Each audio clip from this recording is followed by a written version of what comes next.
Alhamdulillah, bulan telah berganti, tahun pun telah kita lewati. Masuk kita di tahun yang baru, di tahun 1444 Hijriah, yang berarti Allah masih memberikan kita kesempatan hidup kembali ke muka bumi Allah. Yang mesti kita sadari, ketika Allah khususkan di dalam surah Al-Hasyr ayat 18, Allah memanggil kita dengan seruan yang begitu indahnya. Ya ayyuhalladzina amanu taqullah. Ya ayyuha.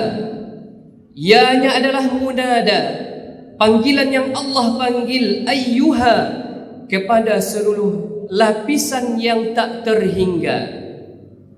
Ketika Allah telah memanggil dengan ayyuha, ayyunya di sana adalah tanbih, hanya di sana adalah taukid.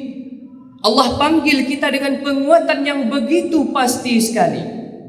Siapa yang Allah panggil? Ya ayyuhalladzina amanu. Wahai orang-orang yang telah menyatakan dirinya beriman. Baik dia tua ataupun muda, baik kecil ataupun besar, baik laki-laki ataupun perempuan, semuanya Allah panggil ya ayyuhalladzina amanu. Ketika kalimat di dalam Al-Quran dibuka dengan kalimat iman, di antaranya ya ayyuhalladzina amanu, maka kalimat setelah itu menentukan bagaimana kualitas iman kita di hadapan Allah Subhanahu wa taala. Setelah itu Allah memanggil kita, ya ayyuhalladzina amanu taqullah, bertakwalah kepada Allah. Seolah-olah ayat di dalam surah Al-Hasyr ayat 18 ini langsung Allah sandingkan dengan surah Al-Jumu'ah ayat 9. Allah memanggil kita semua yang hadir pada hari ini, hadir pada Jumat ini, hadir di tempat ini. Allah masih mengakui kita sebagai orang-orang yang beriman. Dari sekian banyak hamba Allah Subhanahu wa ta'ala, dari sekian banyak manusia, kitalah orang yang Allah pilih, yang Allah nyatakan sebagai orang-orang yang beriman. Karena banyak juga orang yang beriman tapi tak pernah tergerak hatinya untuk memenuhi panggilan Allah. Apalagi kita dipanggil oleh Allah, fas'au ila dzikrillah, bergegaslah mengingat Allah Subhanahu wa ta'ala. Bapak-bapak, saudara-saudaraku, sidang jamaah Jumat rahimakumullah, pada hari ini tepat di tanggal 7 Muharram 1444 Hijriah, kita telah melangkahkan kaki kita di lembaran yang baru, di bulan yang baru, di tahun yang baru, dan juga mesti kita perbaharui kembali diri kita di hadapan Allah Subhanahu wa ta'ala. Terkadang dari tahun demi tahun yang telah kita lalui, tak banyak perubahan yang kita bawa. Terkadang dari tahun demi tahun yang telah kita pakai, tak ada manfaat yang kita lakukan. Bahkan yang banyak kita lalui tahun demi tahun adalah membuang waktu kita dengan hal-hal yang sia-sia. Maka Allah panggil kita di dalam surah Al-Hasyr ayat 18, ya ayyuhalladzina amanu taqullah, wahai orang-orang yang beriman, yang dia bertakwa kepada Allah Subhanahu wa ta'ala, wal tanzur nafsum ma qaddamat lighad. Allah sengaja di sana wal tanzur nafsun. Allah maksudkan nafsun di sana adalah setiap diri kita selaku manusia. Allah panggil kita tanpa terkecuali. Apa yang Allah ingatkan kita? Wal tanzur nafsum ma qaddamat lighad. Lihatlah, Allah menyuruh kita berfikir. Lihatlah, kata Allah, fikirkanlah, sudahkah ada persiapan kita lighad? Di sana disebutkan lighad, untuk hari esok. Di dalam beberapa tafsir yang kita lihat, seperti tafsir Ibnu Katsir, tafsir Al-Kasyaf, lalu tafsir Mafatihul Ghaib, di dalam tafsir Al-Wasit yang ditulis oleh Syekh Sayyid At-Tantawi, di setiap tafsir yang kita bacakan tadi, kalimat al-ghad di sana sepakat para ulama mengatakan artinya adalah yaumul qiyamah, hari kiamat. Sebenarnya Allah bisa menuliskan wal tanzur nafsum ma qaddamat li yaumil qiyamah. Tetapi kenapa Allah tuliskan wal tanzur nafsum ma qaddamat li ghad? Karena dalam tafsir ditegaskan li ghad di sana maksudnya adalah litaqrib, supaya kita merasa bahwasanya hari kiamat itu benar-benar dekat adanya dengan kita. Bapak-bapak, saudara-saudaraku, sidang jamaah Jumat rahimakumullah. Mungkin di antara kita ada yang berusia saat ini 15 tahun, ada yang 20 tahun, ada yang 30 tahun, ada yang 40 tahun, bahkan ada mungkin di antara kita yang sudah melewati batas usia Rasulullah sallallahu alaihi wasallam waktu beliau hidup di atas dunia ini. Mungkin ada di antara kita yang sudah menyentuh angka 70 tahun, 80 tahun, 90 tahun, berapapun usia kita. Tanya kepada diri kita masing-masing, sudah sampai mana persiapan kita untuk menuju hari esok, yaitu menghadap kepada Allah di hari kiamat. Maka inilah yang menjadi landasan kita pada khutbah Jumat kita di awal tahun Hijriah ini. Kita kembali evaluasi diri kita, kembali muhasabah diri kita. Sudah begitu lama kita hidup di atas dunia ini, kita kemanakan usia kita? Sudah begitu banyak waktu yang Allah sediakan kepada kita, sudahkah kita pakai untuk persiapan yang akan kita bawa? Sesungguhnya kita di atas dunia hanyalah bagaikan seorang perantau. Seorang perantau yang singgah di rantaunya. Ketika dia berada di rantau, dia senantiasa ingat kampung halamannya dan pasti akan kembali lagi ke kampung halamannya. Tapi nyatanya banyak di antara kita yang lupa akan semua itu. Kita merasa hidup kita di dunia ini adalah hidup yang kekal, padahal kita hanya hidup sementara saja. Kita hanya singgah saja. Tak lama kita hidup di atas dunia ini. Maka berhati-hatilah kita ketika Allah titipkan kita waktu, Allah berikan kita modal dengan waktu kita, maka gunakanlah modal itu untuk mempersiapkan bekal-bekal terbaik yang akan kita bawa di hadapan Allah Subhanahu wa taala. Bapak-bapak, saudara-saudaraku, sidang jamaah Jumat rahimakumullah.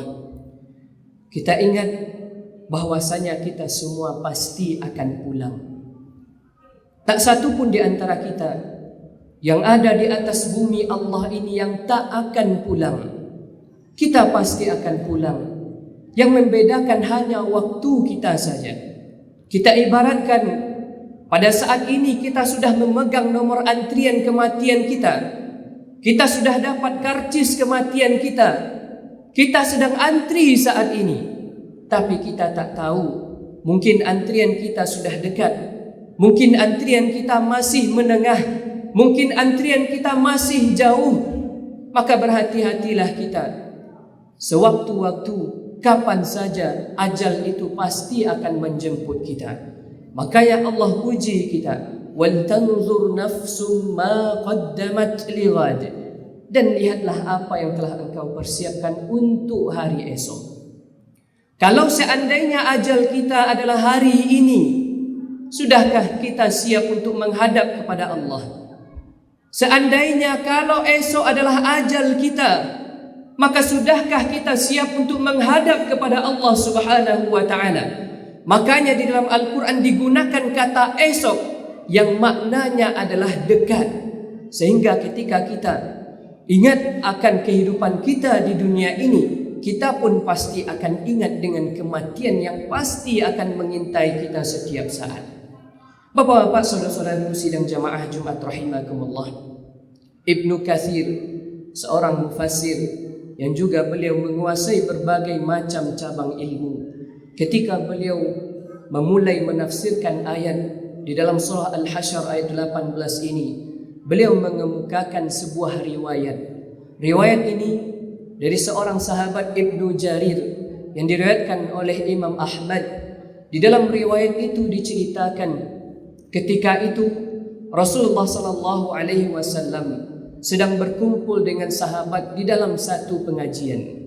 Tiba-tiba di dalam kondisi pengajian tersebut datang sekelompok kawan-kawan, datang sekelompok orang, datang serombongan orang yang dia datang dengan penampilan yang istimewa.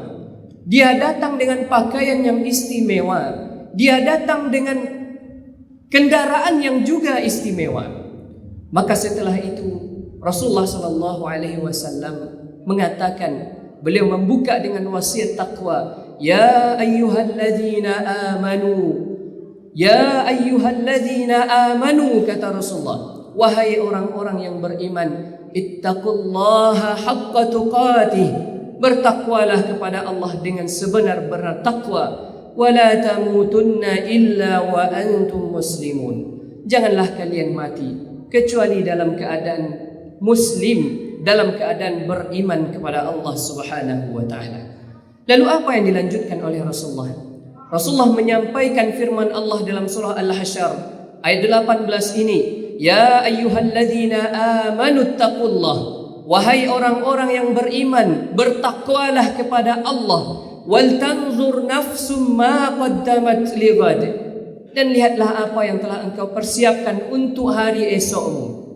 Lalu setelah itu beliau menjelaskan, wahai orang-orang yang datang dengan penampilan istimewa, yang datang dengan pakaian istimewa, sudah siapkah kalian dihisab oleh Allah Subhanahu wa taala? Sudah siapkah engkau dihisab dengan pakaian istimewamu? Sudah siapkah engkau dihisab dengan benda-benda istimewamu, dengan perhiasanmu? Maka setelah itu dijelaskan oleh para sahabat, ternyata segerombolan umat yang datang kepada Rasulullah sallallahu alaihi wasallam tadi, mereka tanggalkan semua pakaian istimewanya, mereka pakai pakaian yang biasa, seluruh harta bendanya diinfakkan di jalan Allah Subhanahu wa taala.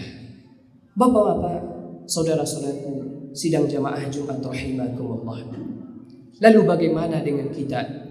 Kita yang sudah mengumpulkan sekian banyak harta kita di atas dunia ini.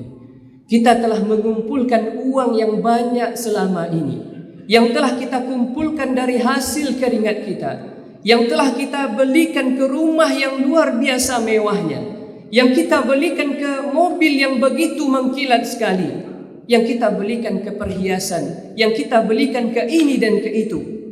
Yang jadi pertanyaan kita adalah, dari semua benda yang istimewa itu, dari semua benda yang luar biasa itu, sudah berapa persenkah yang kita gunakan di jalan Allah Subhanahu wa taala?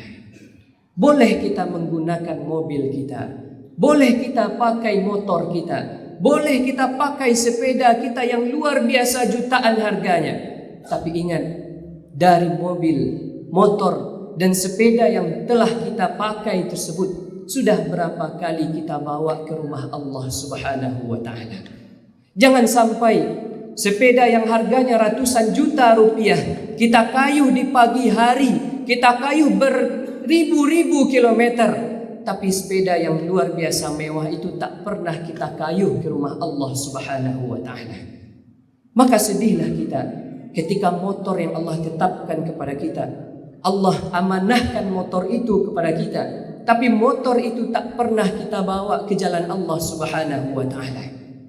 Mobil yang mewah, mobil yang kita punya saat ini, sudah berapa kalikah kita bawa ke rumah Allah Subhanahu wa taala? Bapak-bapak, saudara-saudaraku sidang jamaah Jumat rahimakumullah. Maka pada kesempatan khutbah Jumat ini, khatib mengajak kita semua, mari kita muhasabah diri kita. Mari kita evaluasi diri kita.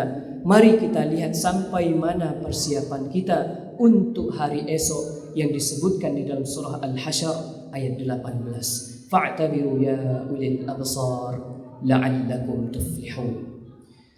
Alhamdulillah.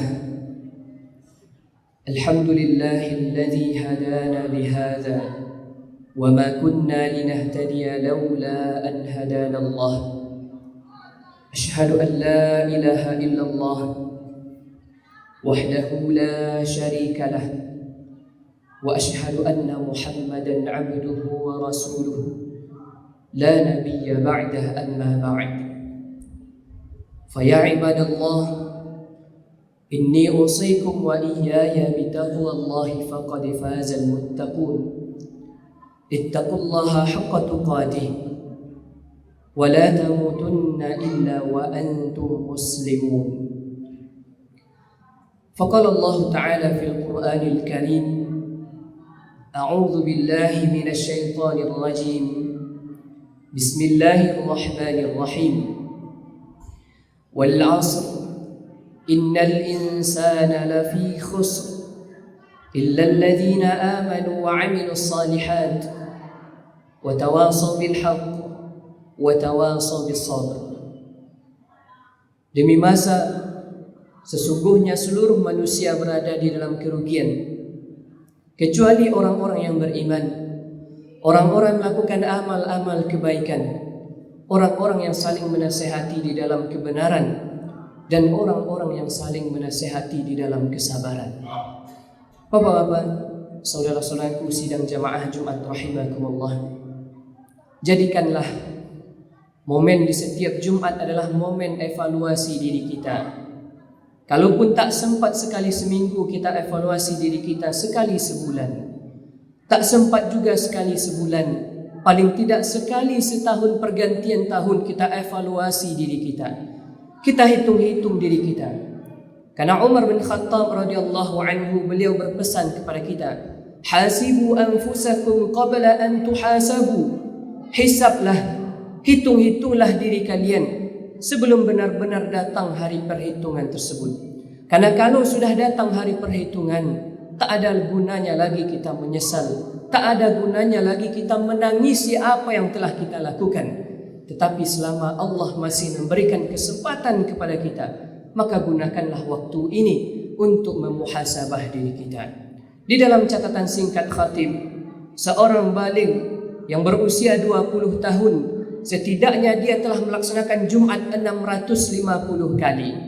Bagi orang yang sudah berusia 30 tahun, setidaknya dia telah solat Jumat 1150 kali.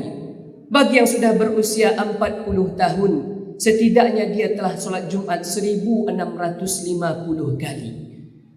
Kalau sudah beribu-ribu Jumat yang telah kita laksanakan, Jumat yang manakah yang sudah berhasil membentuk karakter diri kita? Jumat yang manakah yang sudah berhasil merubah hidup kita? Maka jadikanlah momen di Jumat kali ini momen di mana kita berubah, kita berhijrah dari yang sebelumnya kita kurang baik menjadi lebih baik, dari yang kita sudah baik menjadi lebih baik lagi. Karena kita di hadapan Allah hanya akan dinilai dari tingkat ketakwaan kita di hadapan Allah Subhanahu wa taala. Inna Allah